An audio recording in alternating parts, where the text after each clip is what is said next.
పాట పాడుతున్నాము. పాట సంఖ్య 221. పాట సంఖ్య 221.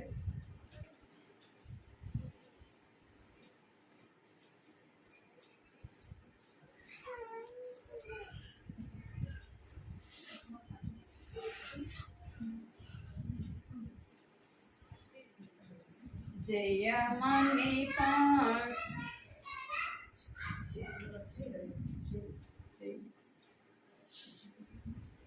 జయమాని పాడు జయమాని పాడు ప్రభు యేసునకే మహాదేవుండు విశ్వవిధాత రక్షకుడాయనే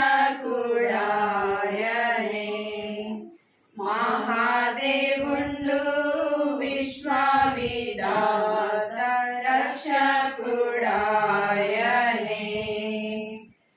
ఆది అంతము అల్ఫా ఒమేగా ఆయనే ప్రభు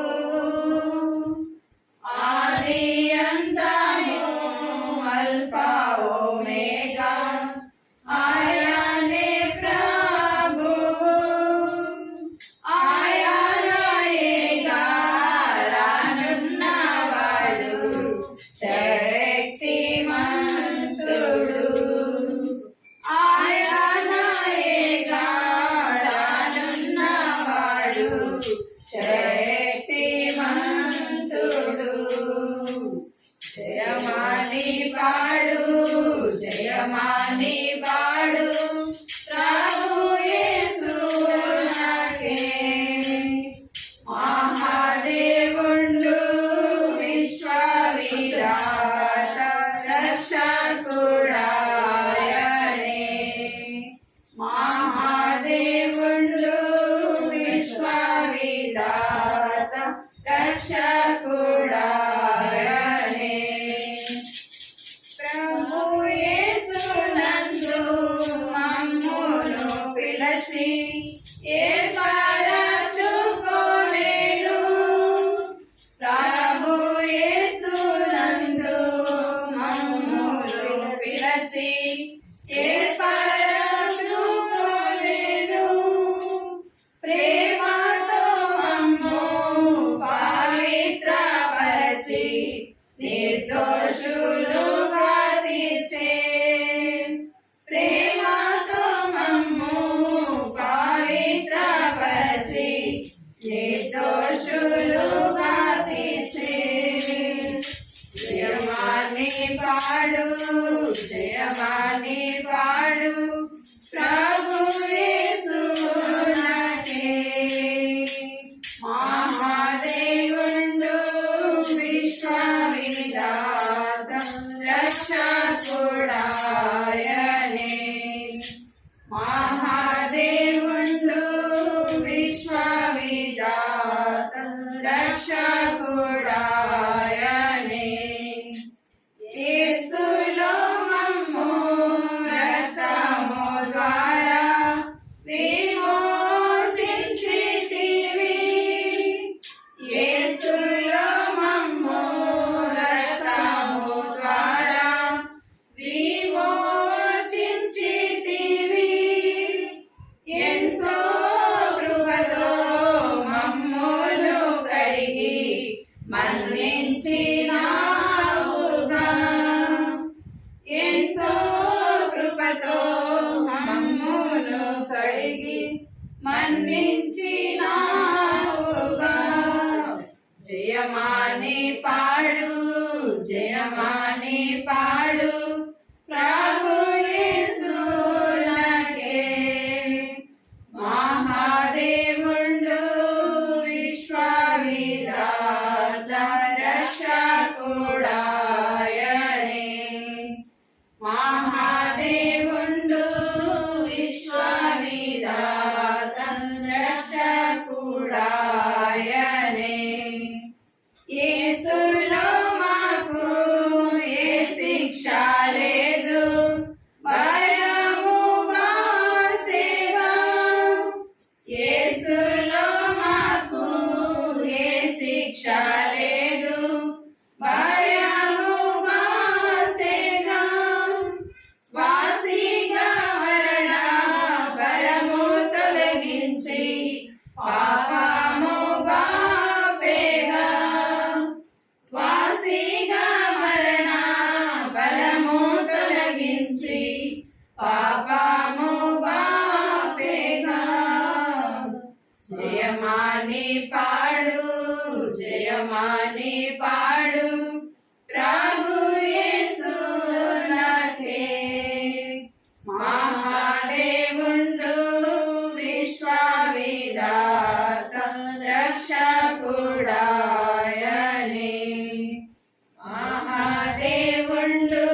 జయమాని పాడు జయమాని పాడు ప్రభు యేసు నాకే మహాదేవుండు విశ్వవిధాత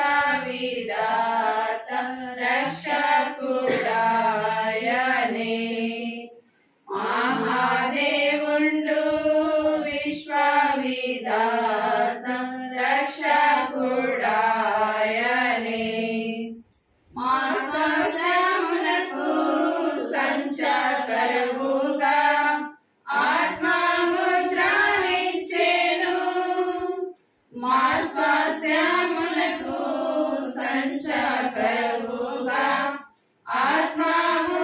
ఆత్మముద్రనిచ్చెను మానో నేత్రములు వెలిగించి మాకు గొప్ప నిరీక్షణనిచ్చే మానో నేత్రములు వెలిగించి మాకు గొప్ప నిరీక్షణనిచ్చే జయమాని పాడు జయమాని పాడు ప్రభు యేసు నాకే మహాదేవుండు విశ్వవిధాత రక్షకుడాయనే మహాదేవుండు విశ్వవిధాత రక్షకుడాయనే ప్రభు క్రీస్తులో వాడబారాని స్వాస్యముగానైతిమి ప్రభు క్రీస్తులో వాడబారాని స్వాస్యముగానైతిమి పరిశుద్ధులలో మహిమైశ్వర్యంబు ఎంతో గొప్పది పరిశుద్ధులలో మహిమైశ్వర్యంబు ఎంతో గొప్పది జయమాని పాడు జయమాని పాడు ప్రభు యేసు నాకే మహాదేవుండు విశ్వవిధాత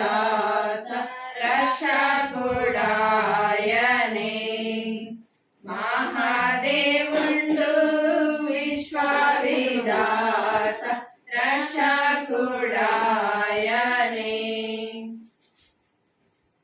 పాట సంఖ్య 424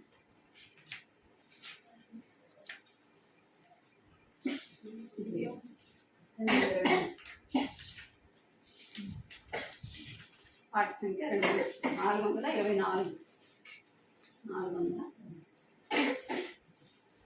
జీవపు దాతానా హృదయములోనికి రా నూతన వెలుగు నూతన అనుభవమందరికీ నిమ్ము నూతన వెలుగు నూతన అనుభవమందరికీ నిమ్ము జీవపు దాతానా హృదయములోనికి రా నూతన వెలుగు నూతన అనుభవమందరికీ నిమ్ము నూతన జన్మమును మాకొసగి నూతన ముఖమము చేయను నూతన జన్మమును మాకొసగి నూతన ముఖమము చేయన్ నూతన ఆత్మా హృదయము నిమ్ము నిన్ను నే స్తుతింపన్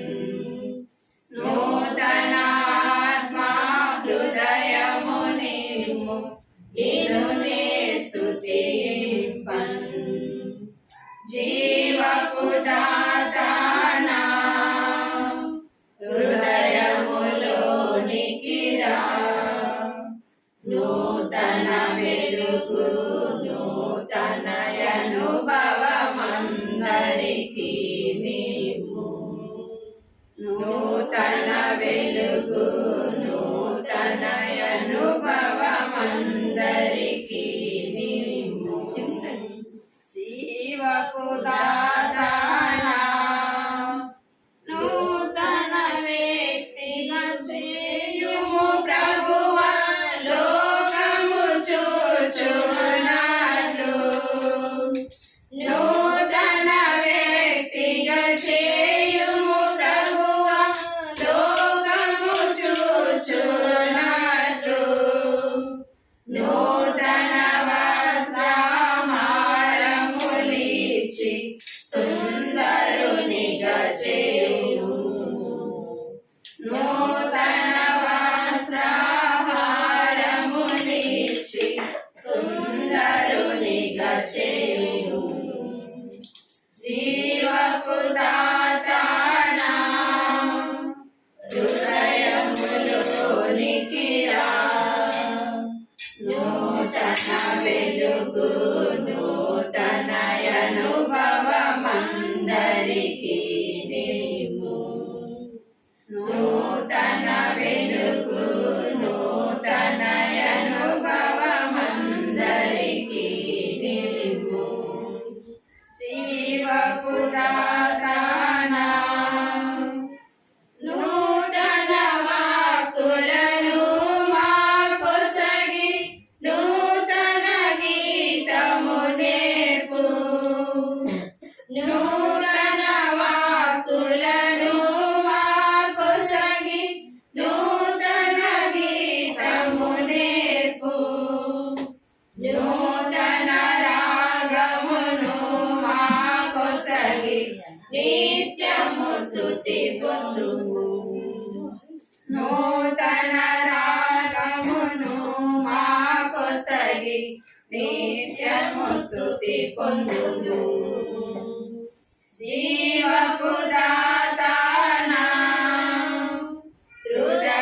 హృదయములోనికి రా నూతన వెలుగు నూతన అనుభవమందరికీ నీవు నూతన వెలుగు నూతన అనుభవమందరికీ నీవు జీవపు దాతానా నూతన శక్తిని అందరికొసగి నూతన మార్గము చూపు నూతన శక్తిని అందరికొసగి నూతన మార్గము చూపు నీరు మహిమా కొరకై నాకు నూతన నడకను నేర్పు నీరు మహిమా కొరకై నాకు నూతన నడకను నేర్పు జీవపు దాతానా హృదయములోనికి రా నూతన వెలుగు నూతన అనుభవమందరికీ నీవు నూతన వెలుగు నూతన అనుభవమందరికీ నీవు జీవపు దాతానా నూతన పాత్రగను నన్ను చేసి నీదు మహిమతో నింపు నూతన పాత్రగను నన్ను చేసి నీదు మహిమతో నింపు నూతన ఆయుధముగా మమ్ము చేసి శత్రువును ఓడించు నూతన ఆయుధముగా మమ్ము చేసి శత్రువును ఓడించు జీవపు దాతానా హృదయములోనికి రా నూతన వెలుగు నూతన అనుభవమందరికీ నీవు నూతన వెలుగు నూతన అనుభవమందరికీ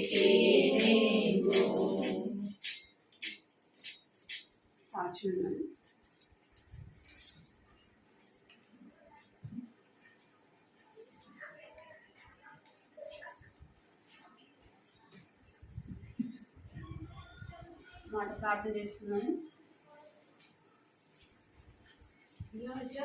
కృపా ప్రేమ గల తండ్రి, ప్రేమ కలిగిన దేవ, మీకు ఎంతో స్తోత్రాలు చెల్లిస్తున్నాను. ఇంతవరకు కూడా పాటల ద్వారా నేను నామాన్ని స్థుతించడానికి మీరు సహాయపడుతున్నారు. మీకు వందనాలు చెల్లిస్తున్నాను. సాక్ష్యం కొరకై నిలబడుతుంటున్న మీరు జ్ఞాపకం చేసుకోండి, సహాయం చేయండి.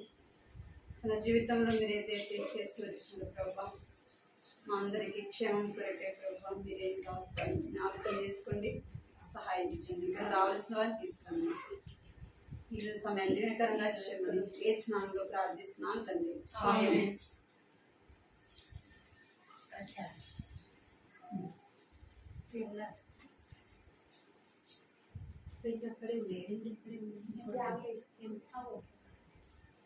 అందరికీ ప్రైజ్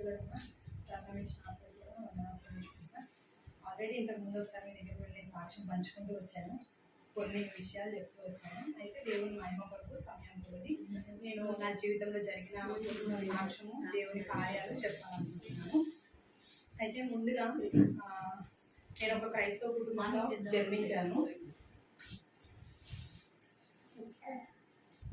నేను ఒక క్రైస్తవ కుటుంబంలోనే జన్మించాను. అలా చెప్పుకోవడానికి కారణం ఎవరు అని అంటే, ముందుగా మా అమ్మమ్మ గారు మొట్టమొదట రక్షణ పొందారు మా కుటుంబంలో. అయితే ఇటు డాడీ తరఫు నుంచి కూడా అందరూ అన్యులే, అందరూ విగ్రహారాధన చేసుకునే వాళ్ళే. ఊర్లో ఉండేవాళ్ళు కదా, అప్పుడు ఒక్కొక్క ఊరికి ఒక్కొక్క దేవత, గ్రామ దేవత అని ఉండేది. వాళ్ళకు పూజలు చేయడం, వాళ్ళ బ్యాక్గ్రౌండ్ అంతా కూడా హిందూసే. ఇటు సైడ్ అమ్మమ్మ రక్షణ పొందారు అద్భుతంగా, అలానే ఇటువైపు తండ్రి గారు కూడా రక్షణ పొందారు. వాళ్ళ ద్వారా కుటుంబం క్రైస్తవ కుటుంబంగా మార్చబడింది. వాళ్ళు మొదట ఎంతో మరి ఏంటంటే దేవుని వాక్యం తెలీదు, అప్పట్లో సంఘాలు తక్కువ, సహవాసం తక్కువ, ఊర్లో ఎలా ఉంటుందో అందరికీ తెలుసు. అయితే అలాంటి బ్యాక్గ్రౌండ్ నుంచి వచ్చిన వాళ్ళు ఇంత ఆత్మీయంగా స్థిరపడి ఎలా బలపడ్డారు, వాళ్ళలో ఆ కుటుంబంలో నేను జన్మించడం ద్వారా నేను చిన్నప్పటి నుంచి దేవుని నామం తప్ప నాకు వేరొక నామం అనేది తెలీదు. ప్రార్థించాలన్నా దేవుని నామమే, స్తుతించాలన్నా దేవుని నామమే. ఆ దేవుని నామాన్నే నేను గుర్తెరిగానంటే కేవలం వారి ద్వారా, వారిని దేవుడు రక్షించుకోవడం ద్వారా. అయితే అమ్మమ్మ గారు ఏంటనంటే మొదటగా రక్షణ పొందారు. తను ఎప్పుడు నేను తనతో ఉండడం చాలా తక్కువ, తనతో సహవాసం నాకు లేదు. ఎందుకంటే వివాహమైన వెంటనే మా తల్లిదండ్రులు ఇద్దరు హైదరాబాద్కి వచ్చేసారు. అయితే ఎప్పుడైతే మేము సెలవులుగా ఊరెళ్తామో, లేకపోతే తను ఏదైనా బర్త్డే ఫంక్షన్స్ అని ఏదైనా ప్రోగ్రామ్స్ జరిగినప్పుడు ఇక్కడ హైదరాబాద్ రావటము, తనతో ఉన్న సాంగత్యం చాలా తక్కువ. కానీ ఉన్నంతలో నేను ఆత్మీయంగా తన దగ్గర నుంచి నేను చాలా నేర్చుకున్నాను. ఎలా అంటే తను ఉదయకాలం వేకుజామున లేచి 3 గంటలకి ప్రార్థన చేసేవాళ్ళు. కుటుంబం అందరి నిమిత్తము, సంఘాల నిమిత్తము, ఆమె ఊర్లో ప్రతి ఒక్క బిడ్డ కొరకు ప్రార్థన చేసేవాళ్ళు, అందరు రక్షణ పొందాలని చెప్పి. అయితే ఆమె ప్రార్థన చాలా బలమైన ప్రార్థన చేసేవాళ్ళు. నేను చూస్తూ ఉండేదాన్ని. అలా చేయాలని నాకు అనిపించేది కానీ నాకు చేయడం వచ్చేది కాదు. అయితే తర్వాత ఏమైంది అని అంటే, తాతగారు రక్షణ పొందలేదు, తను తాగేవాళ్ళు, పేకాట ఆడటము, చాలా ఇదిగా ఉండటంతో తనకి లివర్ పాడైపోయి ఇంకా 2-3 రోజులు చనిపోతారమ్మా అని చెప్పారు. పిల్లలు అప్పుడు చాలా చిన్నవాళ్ళంట, మా తల్లి వాళ్ళందరూ చిన్న పిల్లలు. అయితే మా అమ్మ ఒకటే ప్రార్థన చేసుకునేదంట, ఎలాగైనా దేవా నా భర్తను రక్షించండి, నా భర్తను రక్షించండి, కాపాడండి. చిన్న చిన్న పిల్లలు ఉన్నారు, 4 పిల్లలు ఉన్నారు, 3 ఆడపిల్లలు, ఒక కొడుకు. అయితే ఎలా పెంచాలి వీళ్ళని, నేను నాకేమీ తెలీదు. మా అమ్మమ్మ ఒక్కటే కూతురు, అన్న తమ్ముళ్ళు అక్క చెల్లెలు ఎవరు లేరు, ఒకటే కూతురు. అయితే ఎలా పెంచుకోవాలి అని చెప్పి ప్రార్థన చేసినప్పుడు ఇంకా దేవుడు వాగ్దానం ఇవ్వడము, వాగ్దానంగా నడిపించడము, అవన్నీ అనుభవపూర్వకంగా తను తెలుసుకుంది. తను తెలుసుకుని ఎప్పుడు నాతో మాట్లాడినా, లేకపోతే కుటుంబంలో మాతో ఎప్పుడు కలిసినా కూడా పెద్దవాళ్ళు వస్తే ఏం చేస్తారు, వాళ్ళు వీళ్ళు వాళ్ళ గురించి మాట్లాడుకోవడం, వీళ్ళ గురించి మాట్లాడుకోవడం, సమయం అంతా అటే వ్యర్థమైపోతుంది. కానీ నిజానికి మా అమ్మమ్మ గారు నేను చూసినంత వరకు ఏ ఒక్కరి గురించి కూడా మాట్లాడేవాళ్ళు కాదు. తన జీవితంలో ఏదైతే అద్భుత కార్యాలు దేవుడు చేశారో ఆ కార్యాల గురించి చెప్పుకునే వాళ్ళు, మాకు జాగ్రత్త చెప్పేవాళ్ళు. అమ్మ బడికి వెళ్ళేటప్పుడు జాగ్రత్త, అమ్మ స్కూల్కి కాలేజీకి వెళ్ళేటప్పుడు జాగ్రత్త, స్నేహితులతో జాగ్రత్త, మంచి స్నేహితులను ఉంచుకోండి, మళ్ళీ రోజు ప్రార్థన చేసుకోండి, వాక్యం చదువుకోండి, మీకైతే దేవుడు మంచి చదువు ఇచ్చారు. చిన్నప్పుడు మా అమ్మ కూడా బడికి పంపిస్తే మేము వెళ్ళకుండా మేము పొలాల్లో తిరుగుకుంటా ఉన్నాము, నాకైతే చదువు లేదు, దేవుని వాక్యం నేను చదవలేను, మీరైతే దేవుని వాక్యం చదువుకోండి, ఆత్మీయంగా ఎదగండి అని చెప్పి అలాంటి మాటలు చెప్తూ ఉండేవాళ్ళు అనమాట. అలా చెప్పిన సాక్ష్యమే నాకు ఇవాళ దేవుడు ఎందుకో జ్ఞాపకం చేశారు, అది పంచుకుందామని. అయితే మా తాతగారు ఇంకా చనిపోతారు అనే స్టేజ్లో ఉన్నప్పుడు మా అమ్మమ్మ ప్రార్థన చేసుకోవడము, వాగ్దానం, ఆ న్యూ ఇయర్ వచ్చిన వాగ్దానం పట్టుకుని వాగ్దానంతో ప్రార్థన చేయడం నేర్చుకున్నారు. అటువంటి అనుభవంలోనికి దేవుడు నడిపిస్తూ వచ్చారనమాట. అయితే అద్భుతమైన రీతిలో మా తాతగారు ఏంటంటే, ఎప్పుడో మా అమ్మగారు చిన్న వయసులో ఉన్నప్పుడు చనిపోవాల్సిన మా తాతగారు 3 తరముల పిల్లల్ని చూస్తూ ఒక మంచి సాక్ష్యము, అప్పుడు చనిపోయి ఉంటే అందరు తాగిపోతూ అనేవాళ్ళు, కానీ ఆయన సాక్ష్యం మార్చుకున్నారు, ఆయన జీవితం మార్చుకున్నారు, రక్షణ పొందారు. నేను కూడా దేవుడిని నమ్ముకుంటాను, నీ ప్రార్థన వల్ల నేను, అంటే దేవుడి వల్ల నేను ఈరోజు సజీవంగా ఉన్నానని ఆయన గుర్తెరిగి ఆయన ఒక మంచి సాక్ష్యంతో అందరు పిల్లల్ని చూసి ఆ తర్వాత దేవుని మహిమలోనికి పిలువబడ్డారు అనమాట. అటువంటి గొప్ప కార్యాలు దేవుడి జీవితంలో చేశారు. అటువంటి కార్యాలు అమ్మమ్మ గారు నాతో పంచుకునేవాళ్ళు. ఇప్పుడు తను మా మధ్యలో లేరు, మహిమలోనికి పిలువబడ్డారు. తన ప్రార్థన ఎంతో గొప్పది. తన జీవితంలో తను చేసిన దేవుడి కార్యాలు ఒక్కొక్కటిగా చెప్తా ఉంటుంటే మాకు చాలా ఆశ్చర్యం వేసేది. అంత మాత్రమే కాదు, తన ప్రార్థన కూడా మాకు ఎంతో రక్షణగా ఉండేది. ఆనాడు యోగు పిల్లల చుట్టూ కంచె వేశారు అని అంటే మాకు అర్థమయ్యేది కాదు. మా అమ్మమ్మ ఎప్పుడైతే ఉదయకాలం లేచి ప్రార్థన చేసి మమ్మల్ని అందరినీ, మేము ఈరోజు ఈ రీతిగా ఉన్నామంటే అది మా అమ్మమ్మ గారి ప్రార్థన అని బలంగా చెప్తాను. అటువంటి గొప్ప ఆత్మీయురాలు.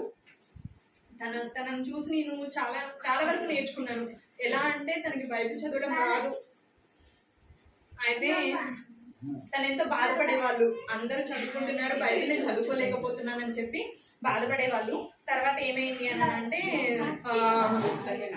దేవుని సన్నిధిలో ఆమె ఎంతో అన్నిటితో ప్రార్థించి, ప్రభువా నాకు నేర్పించు నేను ఎందుకు చదువుకోలేను అని అంటే, నా చిన్నప్పుడు ఆమెకు బైబిల్ చదవడం వచ్చేది కాదు, కానీ నా ఇంటర్లో నేను సెలవులకు అని చెప్పి ఊరెళ్ళినప్పుడు తను తెల్లవారుజామున కూర్చుని మెట్ల మీద కూర్చుని బైబిల్ చదువుతుంది. నేను ఆశ్చర్యపోయాను, అమ్మమ్మ నీకు ఆ ఇల్లే రావంటావు, నువ్వు ఎలా చదువుతున్నావు, నేను ఇంటర్ వచ్చాను, ఇప్పటికీ నాకు ఇంకా బైబిల్ చదవడం రాదు, నువ్వు ఎలా చదువుతున్నావు, నువ్వు ఎలా నేర్చుకున్నావు అంటే, దేవుడు నాకు నేర్పించాడమ్మా, ప్రార్థన చేస్తే అసాధ్యమైంది ఏది లేదు అని చెప్పి తన సాక్ష్యం చెప్పారనమాట. కూర్చునేది తెల్లవారుజామున కూర్చుని అందరు పడుకుని లేచి అన్ని పనులు చేసుకున్నా కూడా అధ్యాయం పూర్తిగా కంప్లీట్ చేసే వరకు తను వేరే పని ముట్టుకునే వాళ్ళు కాదనమాట. అంత గొప్ప సాక్ష్యం తను సంపాదించుకుంటూ వచ్చింది. తనను చూసి నేను ఎంతో నేర్చుకోవాలనుకునేదాన్ని. అలా అమ్మమ్మ గారు నా ఆత్మీయ జీవితంలో ఎంతో ఎంతో ఎంతో ఎంతో సహాయం చేస్తూ వచ్చారు అనమాట. అలానే దేవుడు కూడా మా కుటుంబాన్ని అదే రీతిగా నిలబెడుతూ వచ్చారు. తల్లిదండ్రులు ఇద్దరు కూడా వివాహం అవ్వగానే హైదరాబాద్ వెళ్ళారు. అక్కడ వాళ్ళకి ఎవ్వరు సహాయం చేసే వాళ్ళు ఎవరు లేరు. దేవుడు మాత్రమే మమ్మల్ని ఆ రీతిగా నిలబెడుతూ వచ్చారు. దేవుడి కార్యాలు చెప్పాలి అని అంటే అవి ఎన్నో ఉన్నాయి, అన్ని నేను చెప్పడానికి సమయం సరిపోదు, కానీ కొన్ని దేవుడు నాకు ఏవైతే తలంపుకు తీసుకొస్తారో అవి మాత్రం నేను మీతో పంచుకుంటాను. తల్లిదండ్రులు ఇద్దరు కూడా రక్షణ పొందారు, కానీ లోతైన ఆత్మీయ జీవితం అనేది లేదు. అయితే అప్పుడు ఏమైంది అని అంటే, మాకు ఇంటి దగ్గరలో గిల్గల్ సహవాసం అని ఒక సహవాసం ఉండేది. అయితే అక్కడ ఇద్దరు అంకుల్ ఆంటీ, సేమ్ ఇప్పుడు మన డానియల్ అంకుల్ ఎలా ఆంటీ ఉన్నారో అలా దంపతులు ఇద్దరు ఉండేవాళ్ళు. వాళ్ళు ఏం చేసేవాళ్ళు అని అంటే, డోర్ టు డోర్ మినిస్ట్రీ అని చెప్పి అప్పట్లో భక్తసింగ్ గారు ప్రత్యక్షతలో వారం అన్ని కూడికలతోనే నిండిపోయేది. సంఘ ప్రార్థనలు ఉండేవి, బైబిల్ స్టడీ ఉండేవి, యూత్ మీటింగ్స్ ఉండేవి, డోర్ టు డోర్ మినిస్ట్రీ అని చెప్పి ఒక్కొక్క రోజు ఒక్కొక్క ఏరియాని మొత్తం ఇంటికి డోర్ కొట్టి సాక్ష్యాలు చెప్పి వాళ్ళు రక్షణలోకి నడిపిస్తూ ఉండేవాళ్ళు అనమాట. అలాంటి సందర్భంలో ఆ అంకుల్ ఆంటీ వాళ్ళు ఏం చేశారంటే, మా తల్లిదండ్రుల దగ్గరికి వచ్చి అమ్మ రక్షణ అంటే ఇది నిజమైన రక్షణ ఇది అని చెప్పి హెబ్రోన్ సహవాసాన్ని పరిచయం చేస్తూ వచ్చారు మాకు. అయితే అప్పట్లో వాళ్ళు నామకార్థంగా ఉండేవాళ్ళు. వాళ్ళు వస్తున్నారు అనేసరికి వీళ్ళు భయపడి, అమ్మ వీళ్ళు ఇప్పుడు అప్పుడే వదలరు, వీళ్ళ దగ్గర నుంచి తప్పించుకోవాలి అని చెప్పి డోర్కి తలుపు పెట్టేసి పక్కకి వెళ్ళిపోవడం, అలాంటి స్థితిలో ఉండేది మేము. అయితే ఏమైంది అని అంటే, ఆ అంకుల్ ఆంటీ వాళ్ళు వాళ్ళ ప్రేమ, వాళ్ళు చూపించే ఆ బాధ్యత అదంతా వాళ్ళకి బాగా నచ్చింది. తర్వాత ఏం చేశారంటే, వెళ్దాం మనం కూడా వెళ్దాము, ఆ చర్చ్కే వెళ్దామని చెప్పి తీర్మానం చేసుకుని వారం సైకిల్ మీద, మేము ముగ్గురు పిల్లలను పుట్టేసాం. అప్పటికి నాకు 2 అన్నయ్యలు. అయితే ముగ్గురిని కూడా డాడీ సైకిల్ మీద తీసుకుని వెళ్ళి అక్కడ మమ్మల్ని దింపేసి, కుదిరితే మమ్మీని తీసుకుని వెళ్ళేవాళ్ళు, లేదు అంటే అప్పట్లో ఆటోలు ఉండేవి కాదు, ఏమి ఉండేవి కాదు. ఎందుకంటే అదంతా అడవి ప్రాంతం లాగా చెట్లు ఉండేవి, చాలా భయంకరంగా కూడా ఉండేది ఆ ఏరియా మొత్తం. తర్వాత ఏదేమైనప్పటికీ దేవుని కృపను బట్టి ఒక హెబ్రోన్ సహవాసంలో మేము వెళ్తూ వచ్చాము. వారం వారము ఆరాధన జరిగేవి. అప్పుడు మెల్లమెల్లగా మా తల్లిదండ్రుల జీవితంలో దేవుడు కార్యాలు చేయటము, ఆయన ఒక విశ్వాసము, ఏ రీతిగా విశ్వాసంలో బలపడాలి, ఏ రీతిగా ఆత్మీయంగా ముందుకెళ్ళాలి అనేవన్నీ వాళ్ళు మెల్లమెల్లగా నేర్చుకుంటూ వచ్చారు. నా తల్లిదండ్రులు ఆ రీతిగా ఆత్మీయంగా ఉండబట్టి వాళ్ళని చూసుకుంటూ నేను ఆత్మీయ జీవితంలో నడవడానికి దేవుడు నాకు కృపించాడు. అంటే క్రైస్తవ కుటుంబంలో నేను పుట్టాను, నేను కూడా దేవుని తెలుసుకున్నాను అని అంటే దాని వెనకాల దేవుడు చేసిన కార్యాలు ఎన్నో ఉంటాయి. ఆత్మీయ లోతైన అనుభవం తెలుసుకోవడానికి దేవుడు చేసిన కార్యాలు ఉంటాయి. అవన్నీ ఒక్కసారి పంచుకుందామని పంచుకున్నాను. అయితే నేను క్రైస్తవ కుటుంబంలో పుట్టినప్పటికీ ఏంటంటే దేవుడు ఎరిగేదాన్ని కాదు. ఎందుకంటే మన ఊహకి అందదు కదా దేవుని యొక్క కృప ఇది అని. అయితే ఏదో నామకార్థంగా తల్లిదండ్రులు తీసుకెళ్తున్నారంటే వెళ్ళే వాళ్ళం, వచ్చే వాళ్ళం. మాకంటూ అక్కడ సహవాసం ఎలా అంటే చాలా దూరం, అదే ఒక 15 నిమిషాలు 20 నిమిషాలు ప్రయాణం చేసుకుని వెళ్ళే వాళ్ళం. నేను అనుకునేదాన్ని, ఇంత కష్టపడి ఎందుకు మమ్మల్ని చలిలో లేపి స్నానం చేయించి మళ్ళీ టైంకి తీసుకెళ్ళిపోయేవాళ్ళు. టైం లేట్ అయ్యేది కాదు. అందరికంటే దూరం నుంచి వస్తున్న మేమే మళ్ళీ అక్కడ తొందరగా ఫస్ట్ కనబడే వాళ్ళం అనమాట. ఆ చిన్న వాళ్ళని లేపి చలిగాల్లో స్నానం చేపించేసి తీసుకెళ్ళి, చెట్లు ఉండేవి, వెళ్తా ఉంటుంటే గాలి, చలికాలంలో గాలి వచ్చేది. ఇదంటే ఎందుకు ఈ ప్రయాస, నాకు అర్థం కావట్లేదు అని చెప్పి తిట్టుకునేదాన్ని. అప్పుడు మా మమ్మీ వాళ్ళు చెప్పేవాళ్ళు అనమాట, లేదన్నా దేవుని సన్నిధిని ప్రేమించాలి, మనం దేవుడిని ప్రేమిస్తే దేవుడు మనకి ఎన్నో అద్భుత కార్యాలు చేస్తాడు, అదే అని చెప్పి వాళ్ళు చెప్పేవాళ్ళు అనమాట. అయినా నాకు అర్థమయ్యేది కాదు. కొంతకాలం ఏమైంది అని అంటే ఆ అంకుల్ ఆంటీ వాళ్ళు ఇక్కడ నుంచి విశ్వాస కుటుంబాలు చాలా మంది వస్తున్నారు, వీళ్ళకంటూ ఒక సహవాసం ఏర్పరుద్దామని చెప్పి మా ఇంటి దగ్గరలోనే ఒక చిన్న స్థలం తీసుకుని గుడి చేసి అక్కడ ప్రేయర్ అనేది స్టార్ట్ చేశారనమాట. డాడీని ఇంకా సంఘ పెద్దగా ఉంచి ఇంకా 2-3 సంఘ పెద్దలుగా ఉండి అంతా సహవాసం అనేది నడుస్తూ వచ్చేది. అప్పుడు సంఘ బాధ్యతలు అనేవి కూడా పెరుగుతూ వచ్చాయి అనమాట. ఆ రీతిగా నా జీవితం అలా జరుగుతూ వచ్చింది. అదంతా వేరొకటి, తల్లిదండ్రుల జీవితము, వ్యక్తిగత జీవితము, సంఘ జీవితము, అదంతా ఇంకెప్పుడైనా మళ్ళీ సమయం దొరికినప్పుడు నేను మళ్ళీ పంచుకుంటాను మీ దగ్గర సంఘ జీవితము, సంఘంలో జరిగిన అద్భుతాలు అన్నీ. అయితే ప్రస్తుతము నా జీవితంలో నేను ఎలా రక్షణ పొందాను అనేది చెప్తాను. అయితే నేను నా 7th క్లాస్ అప్పుడు 7th క్లాస్లో ఏమైంది అని అంటే నా కాలుకి ఇక్కడ మోకాల దగ్గర బాగా స్వెల్లింగ్ ఒకటి వచ్చింది. అది ఎందుకు వచ్చిందని తెలియదు, సడన్గా వాపు వచ్చింది. తల్లిదండ్రులు చూశారు, అయ్యో ఏమైంది, ఎందుకు పడ్డావా, ఏమైంది అని నన్ను అడిగారు. అసలు నేను ఏం పడలేదు, ఏం కాలేదు, కానీ స్వెల్లింగ్ అనేది నాకు వచ్చింది. అయితే సరే హాస్పిటల్కి వెళ్దామని చెప్పి, అప్పట్లో మా ఆర్థిక పరిస్థితి కూడా చాలా తక్కువ. ఎందుకంటే తల్లిదండ్రులు ఏమీ లేకుండా జస్ట్ వివాహం చేసుకుని వాళ్ళకి ఏదో పొలము ఒకటి ఇస్తే ఆ పొలాన్ని అమ్మేసుకుని 3000 రూపాయలు చెక్క పట్టుకుని హైదరాబాద్ వెళ్ళారు. అయితే ఎంతో మంది మాతో పాటు అక్కడికి వచ్చారు, కానీ ఎవరు అక్కడ ఉండలేకపోతూ వచ్చారు అక్కడ ఉన్న పరిస్థితులను బట్టో. కానీ చాలా మంది దేవుడు నిలబెట్టుకుంటూ వచ్చారనమాట. అయితే ఆర్థికంగా కూడా డాడీ చిన్న జాబ్ ఏదో చేసుకునే వాళ్ళు, మేము 3 పిల్లలము, మా చదువులు అంతా అందరికీ తెలిసిందే. అయితే ఏమైంది అని అంటే హాస్పిటల్ తీసుకెళ్ళినప్పుడు ఆపరేషన్ చేయాలి, ఈమెకి ఏమైందంటే ఎక్స్ట్రా బోన్ ఒకటి ఫామ్ అయ్యింది, దాన్ని తీసేయాలి అని చెప్పారనమాట. వీళ్ళకి కొత్త అంతా తెలీదు, ఇంకా సరే ఏం అర్థం కావట్లేదు, ఆపరేషన్ అంటున్నారు, ఇది చిన్న పిల్లకి ఆపరేషన్ ఏంటి, ఎందుకు ఆపరేషన్ చేయకపోతే ఏమవుతుంది అని అంటే ముందు రోజుల్లో నడవలేదు పాప అని చెప్పేవాళ్ళు అనమాట. అయితే సరే ఆపరేషన్ సిద్ధపడాలి, ఎలాగైనా సిద్ధపడాలి అని చెప్పి కొంచెం టైం తీసుకున్నారు. అంతా సమకూర్చుకుని వెళ్ళి ఆపరేషన్ థియేటర్కి తీసుకెళ్ళేటప్పుడు కూడా చాలా భయంగా అనిపించింది. నేను చిన్న వయసు అప్పుడు, నేను 7th క్లాస్, నాకు అన్ని గుర్తు లేకపోయినప్పటికీ నేను ఆపరేషన్ థియేటర్కి వెళ్ళటం నాకు గుర్తుంది, నాకు ఇంజక్షన్ ఇవ్వడం గుర్తుంది. అయితే మత్తు ఇంజక్షన్ ఉంటుంది కదా, అది స్పైనల్ కార్డ్ వెనకాల, వీపు వెనకాల స్పైనల్ కార్డ్కి మత్తు ఇంజక్షన్ ఇచ్చారు. ఇంకా నా కళ్ళలోంచి నీళ్ళు వస్తున్నాయి, దేవుడిని ప్రార్థన చేసుకుంటున్నా. మా మమ్మీ ఒకటే చెప్పారు, అమ్మ దేవుడికి ప్రార్థన చేసుకో, ఆయనకి అసాధ్యమైనది ఏమీ లేదు, ఎన్నో కార్యాలు జీవితంలో చేశారు, ఇప్పుడు ఈ ఆపరేషన్ కూడా సక్సెస్ఫుల్గానే అవుతుంది, నువ్వేం భయపడకు, జాగ్రత్త అని చెప్పి వాళ్ళని లోపలికి రానియలే, అక్కడే ఆపేశారు. లోపలికి వెళ్ళిన తర్వాత ఇంకా డాక్టర్స్ అందరూ ఉన్నారు చుట్టూతా, చాలా భయం వేస్తుంది. తర్వాత సక్సెస్ఫుల్గా ఈ సర్జరీ కూడా అయిపోయింది, ఎన్నో గంటలు చేశారు, మధ్యలో ఆపేశారంట. ఎందుకంటే నాకు కొంచెం షివరింగ్ లాగా వచ్చి కొంచెం అటు ఇటు అయ్యేటప్పటికి వాళ్ళు ఆపేశారు. ఏదో అయినా అయిపోయింది, సర్జరీ అయిపోయిన తర్వాత బయటకు వచ్చిన తర్వాత చాలా సేపటి తర్వాత నేను స్పృహలోకి వచ్చాను, తల్లిదండ్రులు చూసాను, నా చుట్టూ నాకు తెలిసిన బంధువులు ఉన్నారు, అందరు ఉన్నారు, అంతా అయిపోయింది. ఏదేమైనప్పటికీ నా కాలు కట్టేసింది, నేను నడవకూడదు 1 నెల రోజుల వరకు అని చెప్పారనమాట. ఇంకా స్కూల్కి వెళ్ళలేదు, ఏం లేదు, బెడ్ మీద పడుకోవటమే. అప్పుడు నాకు ఒంటరితనం అనేది తెలిసిందనమాట. అంటే ప్రతిసారి అందరితో పిల్లలతో ఆడుకోవటం, స్కూల్కి వెళ్ళడం అంతా నాకు కామన్గా ఉండేది. కానీ ఎప్పుడైతే నాకు ఇట్లా సర్జరీ జరిగి నేను బెడ్ మీద ఉన్నానో నాకు ఒంటరితనం అనేది తెలిసింది. అంటే మా అమ్మగారు నా చుట్టూనే ఉండేవాళ్ళు, నాతో ఉండేవాళ్ళు, కానీ వ్యక్తిగత జీవితం అనేది అర్థమయ్యింది. అప్పుడు మెల్లగా దేవుని తెలుసుకోవడం స్టార్ట్ అయింది. ఆ ఇయర్ నా వాగ్దానం ఏంటంటే, నేను నీకు ఆరోగ్యం కలుగజేసేదను అనేది వాగ్దానం. అయితే అప్పటి వరకు నాకు వాగ్దానం తీసుకున్నాము, బైబిల్లో పెట్టుకున్నాము. ఎప్పుడైనా పాస్టర్ అంకుల్ వాళ్ళు అడిగితే వాళ్ళకి చెప్పాలి, ఎట్లన్నా చెప్పాలి అని బట్టి పట్టేసి ఉంచుకునే దాని నోట్లో. కానీ దాని అనుభవము, దాని గ్రహింపు అనేది నాకు తెలీదు అప్పటి వరకు. ఎప్పుడైతే నాకు 7th క్లాస్లో ఇట్లా అయ్యిందో అప్పుడు తెలుసుకున్నాను అనమాట. నేను నీకు ఆరోగ్యం కలుగజేస్తానని దేవుడు చెప్పాడు. అయితే ఆ టైంలో సిస్టర్స్ మీటింగ్ కోసం అని చెప్పి హెబ్రోన్ నుంచి ఇద్దరు సిస్టర్స్ వచ్చేవాళ్ళు అనమాట. ఆ టైంలో విజయ ఆంటీ, జువల్ ఆంటీ ఇద్దరు కలిసి మా సంఘానికి వచ్చేవాళ్ళు. చిన్న సంఘం అయినప్పటికీ హెబ్రోన్ నుంచి అందరూ వచ్చేవాళ్ళు. అయితే వాళ్ళు వచ్చి ప్రేయర్ చేస్తూ ఉండేవాళ్ళు. అక్కడ ప్రేయర్ అయిపోయిన తర్వాత ఇంటికి వచ్చి ఎవరికైతే బాగాలేదో వాళ్ళని దర్శిస్తారు కదా, దర్శించినప్పుడు ఆంటీ వచ్చేవాళ్ళు. నాకు జువల్ ఆంటీ చాలా క్లోజ్. ఎలా అంటే చాలా ఆత్మీయ తల్లిలాగా నన్ను ఎక్కడికి వెళ్ళినా కూడా తను ప్రార్థన చేసి పంపించేవాళ్ళు అనమాట. అంత సహవాసం ఏర్పడింది మాకు. అయితే ప్రేయర్ చేసి, అమ్మ ప్రశాంతి, ఏం పర్వాలేదు, దేవుడు ఏర్పరచుకుంటారు నిన్ను, ఖచ్చితంగా ప్రార్థన చేసుకో, నీ వాగ్దానం ఏంటి ఆ వాగ్దానం పెట్టి ప్రార్థన చేసుకో అని చెప్పేవాళ్ళు అనమాట.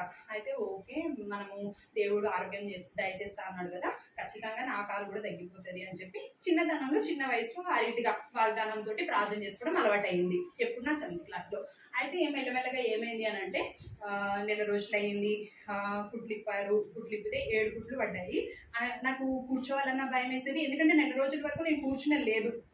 అయితే వాళ్ళు చెప్పారు కుట్లు ఇప్పేసాం కదా, అంతా తగ్గిపోయింది కదా అని ఇష్టం వచ్చినట్టు ఆడకమ్మా, ఎందుకంటే అది మళ్ళీ చినిగిపోతుంది, అదే చీరిపోతుంది అని చెప్పారు. అయితే నాకు భయం వేసేది, అక్కడ ముట్టుకోవాలన్నా కూర్చోవాలన్నా చాలా భయం వేసేది. ఏదేమైనప్పటికీ ప్రభు ఆరోగ్యం దయచేస్తానన్నావు, నువ్వు ఆరోగ్యం దయచేయని ప్రార్థన చేయడము, ఆ వాగ్దానము ఆ రీతిగా ఫలించడము, అంతా ఆరోగ్యం అంతా సెట్ అయిపోయిన తర్వాత అప్పుడు స్పెషల్ మీటింగ్స్ కోసం అని చెప్పి వాల్ సుధాకర్ అంకుల్ వాళ్ళు వచ్చారు గిరిగాల్ చర్చ్కి. అప్పుడు మేమందరం కలిసి వెళ్ళినప్పుడు అంకుల్ ఈ మాటలు చెప్పారనమాట. ఏమని, క్రైస్తవ కుటుంబంలో పుట్టాం కదా, మా పేరెంట్స్ వెళ్తారు, వాళ్ళ వెనకాల మేము కూడా వాళ్ళొక రాజ్యానికి వెళ్ళిపోతాము అని అనుకోకూడదు. ఎవరి వ్యక్తిగత జీవితం వారిది, వ్యక్తిగత రక్షణ వారిది. మనము సొంతగా తెలుసుకోవాలి, దేవుడిని సొంత రక్షకునిగా మనం అనుభవించాలి, సొంత రక్షకునిగా చేర్చుకోవాలి అని చెప్పి అంకుల్ మాటలు చెప్తూ ధనవంతుడు లాజర్ గురించి చెప్పారనమాట. ఈ లోకంలో ఎంతో ధనం కలిగి, సమృద్ధి కలిగి, అన్ని సుఖ సంతోషాలతో ఉన్న ధనవంతుడు పరలోక రాజ్యానికి వెళ్ళలేకపోయాడు. కానీ దీన దరిద్రుడైన లాజరు మాత్రం దేవుని కొరకు జీవించాడు, ప్రత్యేకమైన జీవితం కలిగి ఉండి ఆయన మాత్రం అబ్రహాం రోమున ఆనుకుని ఉన్నాడు అని చెప్పి ఆ రోజు ఎన్నో మాటలు చెప్తా ఉంటుంటే, అప్పటి వరకు నాకు వాక్యం అర్థమయ్యేది కాదు, వాక్యాన్ని అంత మనసుకు తీసుకునేదాన్ని కాదు. ఎప్పుడైతే నా జీవితంలో ఈ అనుభవం వచ్చిందో, ఏది నేను వాక్యంను బట్టి ప్రార్థన చేయడము, వాక్యం నాలో నెరవేరాలని చెప్పి కోరుకోవటము, అలాంటి అనుభవం నాలో వచ్చిందో, అప్పుడు ఆ మాటలు నాకు ఎంతో ప్రభావితం చేసినాయి అనమాట. ఓకే, నేను క్రైస్తవ కుటుంబంలో పుట్టినంత మాత్రాన నేను పరలోక రాజ్యానికి వెళ్ళను, దేవుని నా సొంత రక్షకునిగా నేను చేర్చుకోవాలి. అయితే ఈ దినం తీర్మానించుకునే వాళ్ళు చేతులు ఎత్తండి అన్నప్పుడు ధైర్యం చేసి నేను చేతులు ఎత్తాను అనమాట. అంతకుముందు ఎన్నోసార్లు అనుకునేదాన్ని, అంటే అన్నీ జరుగుతూ ఉంటాయి కదా, సువార్త గుడికలు జరుగుతూ ఉంటాయి, రక్షణ గుడికలు జరుగుతూ ఉంటాయి, చేతులు ఎత్తండి అని ప్రతి దాంట్లో చెప్తూనే ఉండేవాళ్ళు. కానీ ఎప్పుడు నేను ఎత్తేదాన్ని కాదు, ఇదంతా ఏదో ప్రాసెస్, ఇదంతా మనకి సంబంధం లేదులే అన్న స్టైల్లో ఉండేదాన్ని. కానీ ఎప్పుడైతే నేను వ్యక్తిగతంగా దేవుని యొక్క వాక్యాన్ని అనుభవించానో అప్పుడు నా హృదయంలో కార్యం జరిగింది అనమాట. కార్యం జరిగి లేదు నేను చేతులు ఎత్తాలి, అందరిలో ఒప్పుకోవాలి, అవును దేవుణ్ణి నేను సొంత రక్షకునిగా అంగీకరిస్తున్నాను అని చెప్పి నేను కూడా అందరిలో ఒప్పుకోవాలి అని చెప్పి చేతులు ఎత్తాను. అంకుల్ వాళ్ళైతే చేతులు ఎత్తిన వాళ్ళందరూ నుంచోండమ్మా, సంఘం వైపు తిరగండి, మేము ఇప్పటి నుంచి దేవుడి కొరకే జీవిస్తాము, ఆయన సొంత రక్షకునిగా అనుభవించామని చెప్పి అందరికీ చెప్పండి అని చెప్పారనమాట. నాకు భయం వేస్తూ ఉండే, చిన్న పిల్లని కదా 7th క్లాస్లో. అయితే నా వరకు వచ్చింది తర్వాత నేను అందరికీ సంఘం ముందే చెప్పాను. అది గిరిగాల్ సహవాసంలో నేను యేసుక్రీస్తు ప్రభువుని సొంత రక్షకునిగా అనుభవించాను, నాలో ఈ వాక్యం ఫలించింది అని చెప్పి అక్కడ ఉన్న వాక్యము, అంకుల్ చెప్పిన వాక్యం చెప్పి సంఘం ముందు నేను ఒప్పుకున్నాను.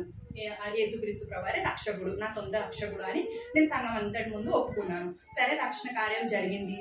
తర్వాత అలానే కొనసాగుతూ ఉంటుండగా నా నైన్త్ క్లాస్లో ఏమైంది అని అంటే రక్షణ పొందినంత మాత్రాన కాదు, బాప్తిస్మం కూడా తీసుకోవాలి అని చెప్పి మా BBSలో కానీ నిజంగా దేవుని కృప ఎంత ఉందంటే, నేను ఒకవేళ క్రైస్తవ కుటుంబంలో పుట్టి ఉండకపోతే నేను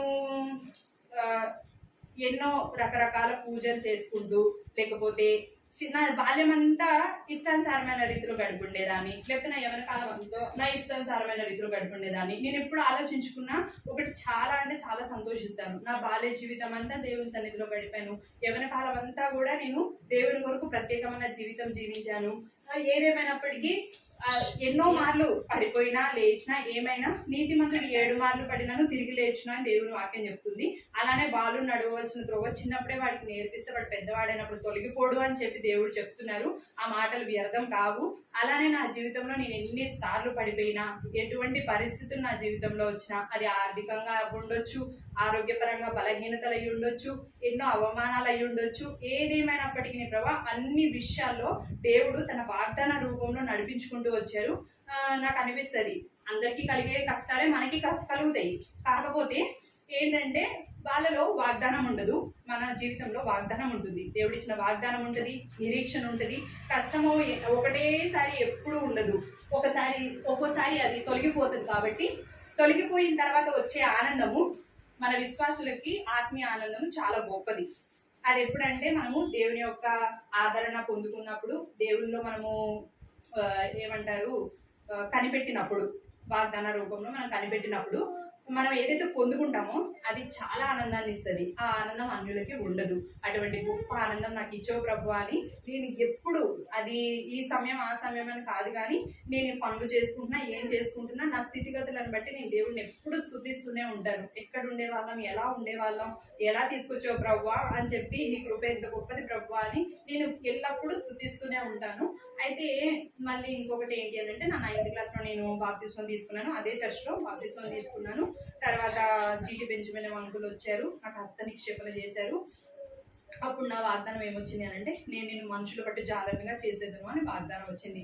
అప్పుడు నేను అనుకున్నా, ప్రభువా నువ్వు నన్ను సాక్షిగా నిలబెట్టాలనుకుంటున్నావు, ఖచ్చితంగా నేను నీ సేవ చేస్తాను అని చెప్పి తీర్మానం చేసుకున్నాను. తీర్మానం చేసుకుని 10th క్లాస్ అయిపోయింది. అయిపోయిన తర్వాత నేను మా మమ్మీతో చెప్తాను కదా, నాకు మనుషులు పట్టి జాలలుగా దేవుడు వాగ్దానం ఇచ్చాడు, నేను ఇంకా చదువు ఆపేస్తాను.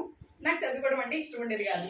నేను చాలా పూర్ స్టూడెంట్ని, అన్నింటిలో వెనకబడుతూ ఉండేదాన్ని. అప్పుడు నేను బాధపడేదాన్ని కూడా, నాకెందుకు చదువు రావట్లేదు, దేవుడి పిల్లలకి చదువు రాదా, వస్తుంది కదా, దేవుడు అందరినీ తలగా ఉంచుతానన్నారు కదా అని చెప్పి అడుగుతూ ఉండేదాన్ని. కుటుంబ ప్రార్థనలో కానీ నేను అడిగే ప్రతి దానికి నా తల్లిదండ్రులు నాకు సమాధానం చెప్తా ఉండేవాళ్ళు. వాక్య రూపంలోనే సమాధానం చెప్పేవాళ్ళు. వాళ్ళు కూడా వాళ్ళకు ఉన్నంత జ్ఞానంలో అయితే, లేదమ్మా దేవుడు ఇస్తారు, ఖచ్చితంగా జ్ఞానం ఇస్తారు, యాకోబు 1:5 పెట్టి ప్రార్థన చేసుకో, యాకోబు 1:5 మీలో ఎవరికైనా జ్ఞానం పొద్దుగా ఉంటే దేవుడు తప్పక ఎవరిని గద్దింపక ధారాళంగా ఇస్తాను ఉంటుంది కదా.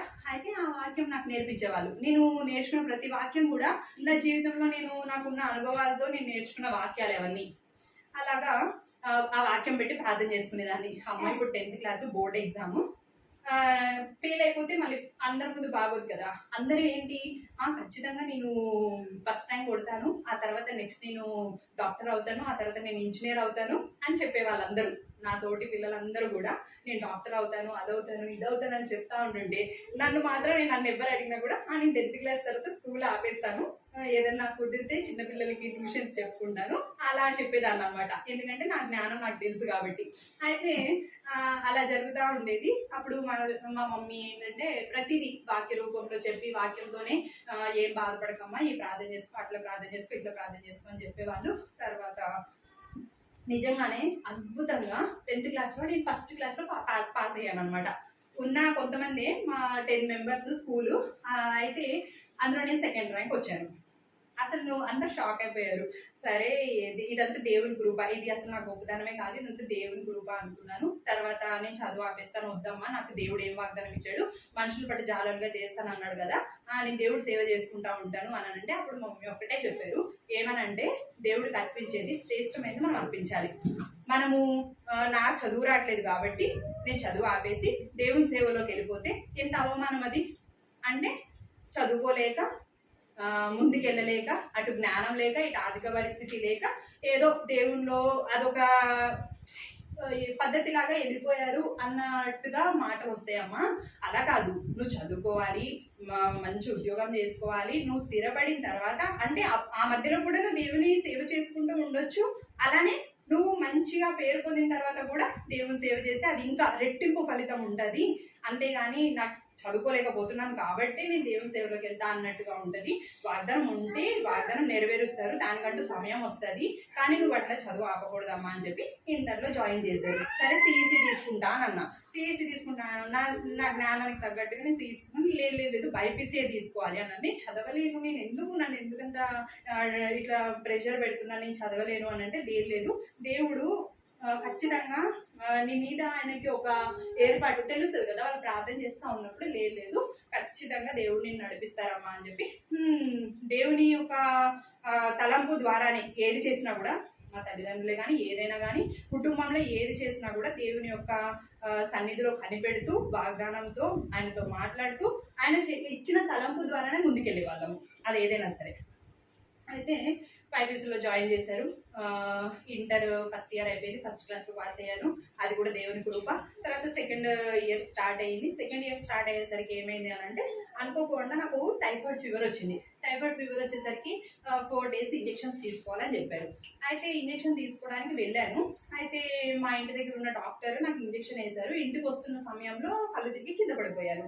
అయితే తర్వాత మా మమ్మీ చాలా కంగారు పడ్డారు. చుట్టుపక్కల ఉన్న వాళ్ళని పిలిచి, అది ఇంటి దగ్గరే కాబట్టి ఇమీడియట్గా అంకుల్ని పిలిచేసరికి డాక్టర్ అంకుల్ వచ్చారు. దానికి యాంటీడాట్ అంటే విరుగుడు ఏదైతే మంది ఇచ్చారో దానికి విరుగుడు వేసేసారు. నాకు 1 గంట తర్వాత స్పృహ వచ్చింది. స్పృహ వచ్చిన తర్వాత ఏమైంది అని అంటే ఏం లేదమ్మా, ఈ మందు సరిగ్గా పనిచేయలేదు అని అన్నారనమాట. అయినా ఫీవర్ తగ్గలేదు నాకు. ఆ తెల్లారి ఏం చేశారనంటే సరే ఇంకా ఇంటి దగ్గర ఉన్న డాక్టర్ దగ్గరికి ఎందుకులే వెళ్ళడము, ఆర్ఎంపీ డాక్టర్స్ దగ్గరికి మనము హాస్పిటల్ తీసుకెళ్దాం పాపని, హాస్పిటల్లోనే ఇద్దామని చెప్పి షాపూర్లో ఉన్న ఒక హాస్పిటల్కి మేము తీసుకెళ్లారు అనమాట. అక్కడ ఒక నర్స్ ఉన్నారు. ఆ రోజు ఏదో పండగ, సో అందరు ఎవరు లేరు, ఒక నర్సు 2-3 ఎవరో స్టాఫ్ ఉన్నారు.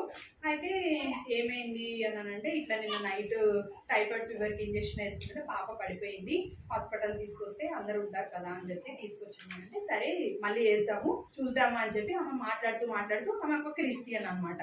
నర్సు, నాకు ఇంజెక్షన్ వేసే నర్సు క్రిస్టియన్. అయితే ఏం కంగారు పడకమ్మా, ఏ క్లాస్ చదువుతున్నావు, ఇంటర్ చదువుతున్నావు, బైపీసీ చదువుతున్నావు, ఓకే దేవుడు నేను సాక్షిగా నిలబెడతాడు, నువ్వు డాక్టర్ అవుతావులే అని అంటే నేను అనుకునేదాన్ని వచ్చిన పని ఏంటి, ఇంజెక్షన్ వేయకుండా ఏమేమో చెప్తుంది ఏమేంటి అని అనుకునేదాన్ని. అనుకున్న తర్వాత అప్పుడు ఆమె చెప్పింది సరే నీకేమైనా అనిపిస్తే చెప్పు అని. ఇంజెక్షన్ వేస్తూ ఉంటుంటే ఆమె మాట్లాడుతూనే ఉంది. ఆమె ఏం మాట్లాడుతుందో కూడా నాకు తెలియట్లేదు, తలకాయ అంతా తిరుగుతుంది, నాలుగంతా మందబారిపోయింది, మొత్తం అసలు ఏం జరిగిందో తెలియదు. కానీ నేను స్టూల్ మీద నుంచి కింద పడిపోయాను. కింద పడిపోయేసరికి ఆమె కూడా కంగారు పడిందంట. మా డాడీ చెప్పారు, నన్ను మా డాడీ తీసుకెళ్లారు హాస్పిటల్కి. అయితే కింద పడిపోయేసరికి అయ్యో పాపకి ఏమైంది అని చెప్పి అక్కడ ఉన్న వాళ్ళందరూ కంగారు పడ్డారంట. నేను స్పృహ కోల్పోవటము, ఇంకా యూరిన్ వెళ్ళిపోవటము అంతా ఇదిగా అయిపోయేసరికి వాళ్ళకి కంగారు అయిందంట. ఎందుకు అవుతుంది ఇమీడియట్గా యాంటీడాట్ వేసేసి లేదు ఈ హాస్పిటల్లో కాదు, ఇక్కడ అన్ని ఎక్విప్మెంట్స్ ఉండవు మనకి సరిగ్గా, ఎర్రగడ్డ తీసుకుని వెళ్ళండి పెద్ద హాస్పిటల్కి అని చెప్పి అక్కడికి వెళ్ళమన్నారంట. డాడీకి ఏమో కంగారు, అసలు భయం వేస్తుంది అంటే ఎందుకు ఇలా జరుగుతుంది ఏంటి అని. నన్ను లేపుతున్నారంట కానీ నేను లేగట్లేదంట, ఏమీ మాట్లాడట్లేదు. సరే ఏదేమైనప్పటికీ నన్ను ఎర్రగడ్డ హాస్పిటల్కి తీసుకెళ్లారు. నేను కళ్ళు తెరిచేసరికి 2 రోజులు అయిపోయింది. 2 రోజులు నాకు తెలియకుండానే జరిగిపోయింది. తల్లిదండ్రులు ఇంకా చుట్టుపక్కల బంధువులు అందరూ నా ఎదురుగా ఉన్నారు. ఏం జరిగింది అని అంటే ఇలా పడిపోయావమ్మా, ఇది జరిగింది, కానీ దేవుని కృపను బట్టి నువ్వు లేచావు, ఇది మళ్ళీ దేవుడు నీకు ఇంకొక అవకాశమే ఇచ్చారు సరే అని చెప్పి వాళ్ళు చెప్పడం ద్వారా నేను అనుకున్నాను, ప్రభువా నన్ను బ్రతికించింది నువ్వే కదా, నీకోసమే నేను జీవిస్తాను, నీకు సాక్షిగానే నేను ఉంటాను, ఏదేమైనప్పటికీ నేను నీ సేవలోనే ఉంటానని చెప్పి మళ్ళీ తీర్మానం చేసుకుని అలా ముందుకు వెళ్తా ఉంటుంటే ఏమైంది అని అంటే ఆ ఇయర్ వాగ్దానం నాకు జనుల ఐశ్వర్యం అనుభవించదవు అని ఒక వాగ్దానం వచ్చిందనమాట. జనుల ఐశ్వర్యం అనుభవించడం అంటే నాకు అర్థం కాకపోయేసరికి సరే తర్వాత ఏమైంది అని అంటే ఇంటర్ అయిపోయింది. నేను అనుకున్నా ఖచ్చితంగా ఇంటర్ నేను ఫెయిల్ అయిపోతాను, ఎందుకంటే 1 month మళ్ళీ నేను బెడ్ రెస్ట్ తీసుకున్నాను. ఈ సిచ్యువేషన్ అయిన తర్వాత నేను ఒక 1 month బెడ్ రెస్ట్ తీసుకోవటం వల్ల నాకు తర్వాత వెళ్ళాను కాలేజ్కి, కానీ ఏం అర్థమయ్యేది కాదు, మామూలుగానే నా బ్రెయిన్ అంతంత మాత్రమే. ఇంకా నేను ఇన్ని రోజులు సెలవు తీసుకుని వెళ్ళేసరికి నాకు ఏం అర్థమయ్యేది కాదు. ఇంకా పరీక్షలు వచ్చాయి, పరీక్షలు రాసేసాను, కానీ పాస్ అవుతాను లేదా అన్న నమ్మకం అస్సలే లేదు నాకు. లేకపోయేసరికి తీరా రిజల్ట్స్ చూస్తే మళ్ళీ ఫస్ట్ క్లాస్లో పాస్ అయ్యాను నేను, ఇంటర్ కూడా. ఇంకా మా తల్లిదండ్రులు ఏమనుకున్నారంటే ఇది కేవలం దేవుడు నడిపిస్తున్న నడిపింపు, దేవుడు ఈ బిడ్డను ఎన్నుకున్నారు కాబట్టి మనం ఈ పాపని ఎలాగైనా డాక్టర్ చేయాలి అని చెప్పాను. అయ్యో మీరు ఏంటి, నాకు చదివే వద్దంటే మళ్ళీ డాక్టర్ చేపిస్తా అంటారు, దానికి చాలా ఖర్చు అవుతుంది, అది మనం భరించలేము కూడా, అటు నాకు అంత చదువుకోవడం నేను చదువుకోలేను వద్దు అని అంటే అస్సలు వాళ్ళు ఇది దేవుడు ఇచ్చిన తలంపే, వద్దు అనకూడదు అని చెప్పి ఇంకా మళ్ళీ ఏం చేశారు అని అంటే ఇంటర్ అయిపోగానే ఎంసెట్ రాపించాను నన్ను. ఎంసెట్ రాపించేసరికి దేవుని కృపను బట్టి 12,000 ర్యాంక్ ఏమో వచ్చింది. అయినప్పటికీ నాకు ఆ సీట్ రాలేదు. మెడిసిన్ చేపిద్దాం అనుకున్నారు కానీ చేయించలేకపోయారు. అప్పుడున్న పరిస్థితులను బట్టి ఆలోచిస్తే దేవుడిచ్చిన వాగ్దానంను బట్టి ఏమైంది అని అంటే బీడిఎస్లో నన్ను జాయిన్ చేశారనమాట. బీడిఎస్లో జాయిన్ చేసేటప్పటికి అప్పుడు అర్థమైంది నాకు ఏమని, జెండా ఐశ్వర్యం అనుభవిస్తావనంటే, మళ్ళీ నేను ఇంతకుముందు చెప్పాను కదా అందరూ నువ్వేమవుతావు అంటే అందరు నేను ఇంజనీర్ అవుతా, డాక్టర్ అవుతా, అదవుతా, ఇదవుతా అని ఏవేవో చెప్పారు కదా. వాళ్ళందరూ జాయిన్ అయింది వేరు, నేను ఒక్కదాన్ని జాయిన్ అయింది వేరు. అసలు అది ఊహకు మించింది అనమాట, నా తెలివికి మించింది, నా ఊహకు మించింది. అప్పుడు నాకు ఏ వాగ్దానము నాకు జ్ఞాపకం వచ్చిందంటే, లోకంలో ఉన్న జ్ఞానులందరినీ సిగ్గుపరచడానికి జ్ఞానం లేని వారిని దేవుడు ఎన్నుకుంటాడు. ఆ వాక్యము అనుభవపూర్వకంగా నేను మళ్ళీ తెలుసుకున్నాను. నా జీవితంలో నాకు జ్ఞానమే లేదు, కానీ దేవుడు ఆ యొక్క స్థితికి అంటే ఒక డెంటల్ డాక్టర్ అవ్వడానికి నాకు ఒక అవకాశం ఇచ్చారు. అంటే జనులు వేరే వాళ్ళు అనుభవించవలసిన ఐశ్వర్యము లేకపోతే ఆ ఘనత దేవుడు నాకు ఇస్తూ వచ్చారనమాట. ఆహా ఓకే, ఇయర్ వాగ్దానము ఇలా నెరవేర్చారనుకుంటా అనుకునేదాన్ని. తర్వాత ఏమైంది అని అంటే జాయిన్ అయిపోయాం, అంతా బాగానే ఉంది. కానీ ఫీజు కట్టాల్సి వస్తుంది కదా, ఫీజు కట్టే ప్రతి టైంలో కొంచెం ఇబ్బందిగా ఉండేదన్నమాట. ఇబ్బందిగా ఉండి తర్వాత ఏమైంది అని అంటే నాకు ఆ ఇయర్ వాగ్దానం ఏమొచ్చిందంటే, రహస్య స్థలంలో దాచిపెట్టిన ధనం నీకు ఇచ్చేదని వచ్చింది. నేను ఒకటే ప్రార్థన చేసుకునేదాన్ని, ప్రభువా మాకు ఆర్థిక స్థితి చాలా తక్కువ. అంటే ఇటు సైడ్ డాడీ ఫైనాన్షియల్ ప్రాబ్లమ్స్ కూడా ఎలా వచ్చినాయి అని అంటే, ప్రతి ఆదివారము లేదా కూడికలకి మందిరాలకు వస్తున్నారని చెప్పి అక్కడ ఆఫీస్లో అంటే తను చేసిన కంపెనీలో మేనేజర్ సూపర్వైజర్ ఏం చేశారనంటే, లేదు నేను మందిరానికి సండే నేను వెళ్ళను, లీవ్ పెట్టను, లాస్ అయ్యే మా డాడీ వస్తున్నారు ఇక్కడికి మందిరానికి ఎందుకంటే చూసుకోవాలి కాబట్టి.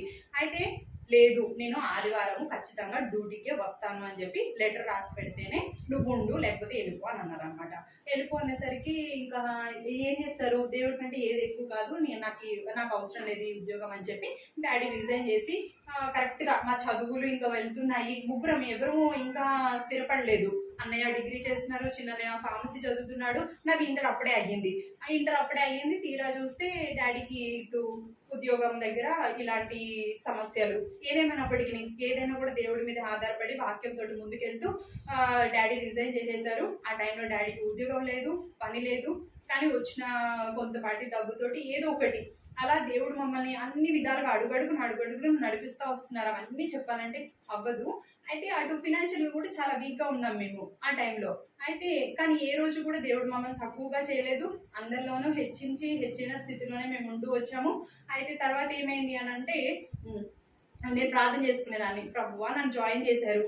అక్కడ ఏం చెప్పారంటే, మళ్ళీ ఒకవేళ నువ్వు ఎగ్జామ్ రాసిన తర్వాత ఏదైనా ఒక సబ్జెక్ట్ ఫెయిల్ అయిపోతే మళ్ళీ అది తిరిగి రాయడానికి ₹1,00,000 కట్టాలి ఒక సబ్జెక్ట్. అంటే ఫీజుతో కాకుండా ఒకవేళ ఫెయిల్ అయిపోతే మళ్ళీ ₹1,00,000 కట్టాలి.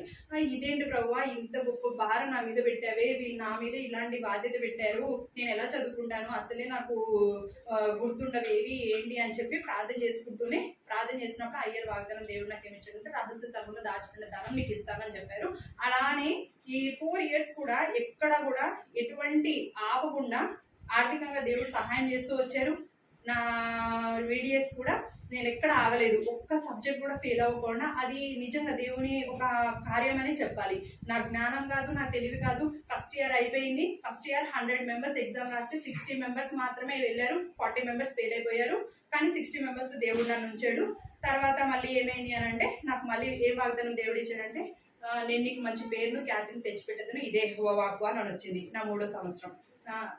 రెండో సంవత్సరం. ఫస్ట్ సంవత్సరం ఏమో రహస్య స్థలంలో దాచిపెట్టిన ధనం నీకు ఇస్తాను, అంటే ఆర్థికంగా నువ్వేం బాధపడకు, ఏం పర్వాలేదు, తల్లిదండ్రులు ఏం చెప్పారు అలా వెళ్ళు అన్నట్టుగా దేవుడు నాతో మాట్లాడి నేను జాయిన్ అవుతూ వచ్చాను BDS లో. తర్వాత సెకండ్ ప్రామిస్ ఏమొచ్చినాయంటే నేను నీకు మంచి పేరు ఖ్యాతి తెచ్చి పెడతానని దేవుడు చెప్పాడు.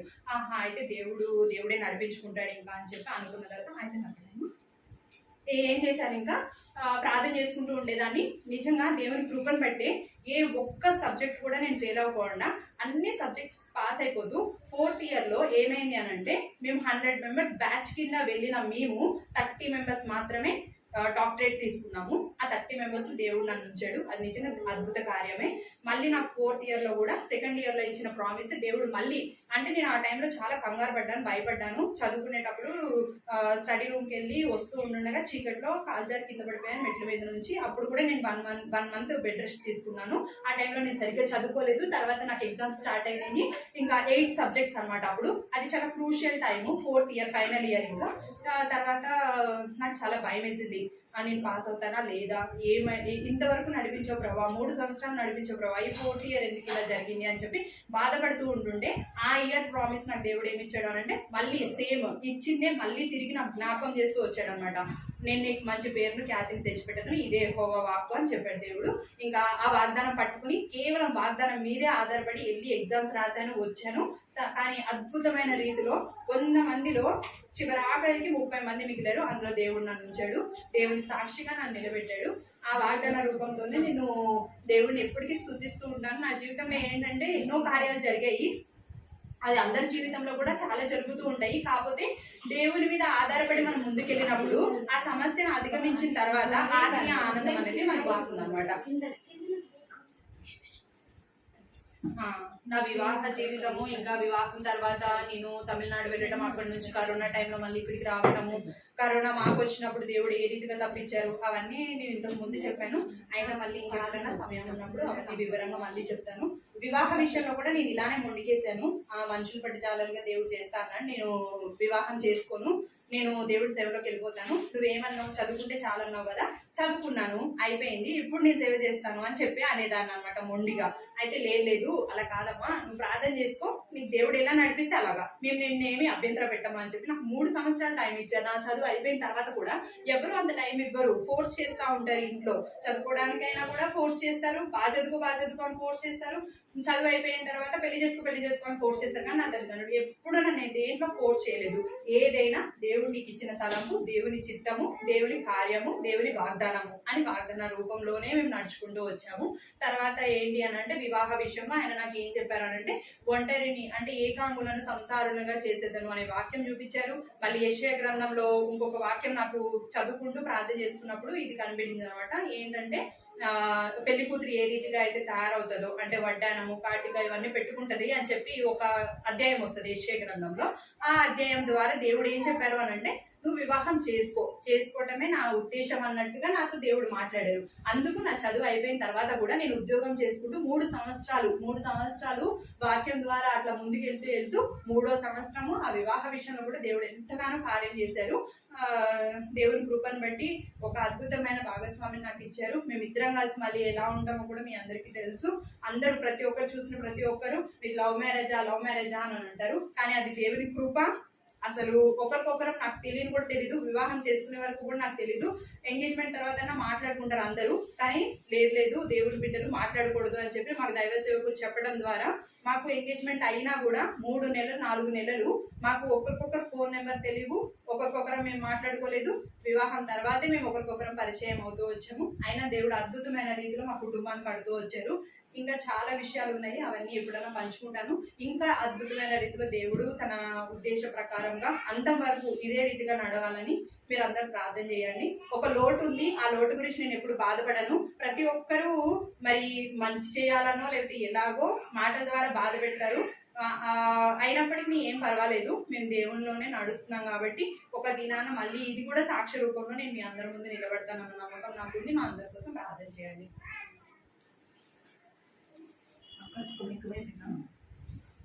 ఒక మాట ప్రార్థన చేసుకొని వాక్యం చేస్తున్నాం. కృపా ప్రేమ గల తండ్రి, జీవముల దేవా, నీకు ఎంతో స్తోత్రాలు చెల్లిస్తున్నాం. మీ బిడ్డను మీరు నిలబెట్టుకొని సాక్ష్యంగా మీరు మాట్లాడుతూ వచ్చిన ప్రతి మాటను బట్టి మీకు ఎంతో స్తోత్రాలు చెల్లిస్తున్నాను. మీ జీవితంలో మీరు ఎన్నో మీరు తీసుకొచ్చినారు ప్రభా, దాన్ని బట్టి మీకు వందనాలు చెల్లిస్తున్నాను. జీవితం ప్రభా నా తండ్రి దేవ కుటుంబంగా మీరు కడుతూ వచ్చినారు. మీకు వందనాలు. ప్రతి విషయంలో మీ యొక్క మీరు సహాయాన్ని బట్టి కూడా వందనాలు చెల్లిస్తున్నాను. మిగిలిన సమయాన్ని కూడా జ్ఞాపకం చేసుకుని వాక్యం ద్వారా మాట్లాడండి. ప్రార్థన కొరకై మా హృదయాన్ని సిద్ధపరచండి. మా దృష్టి మా మనసు ప్రభా నీ వైపు చూడడానికి సహాయపడమని మీకు ఎంతో వందనాలు చెల్లిస్తూ యేసు నామములో ప్రార్థిస్తున్నాం తండ్రి. ఆమేన్. టైం 12 అయిపోయింది కదా. 12 అయిందా?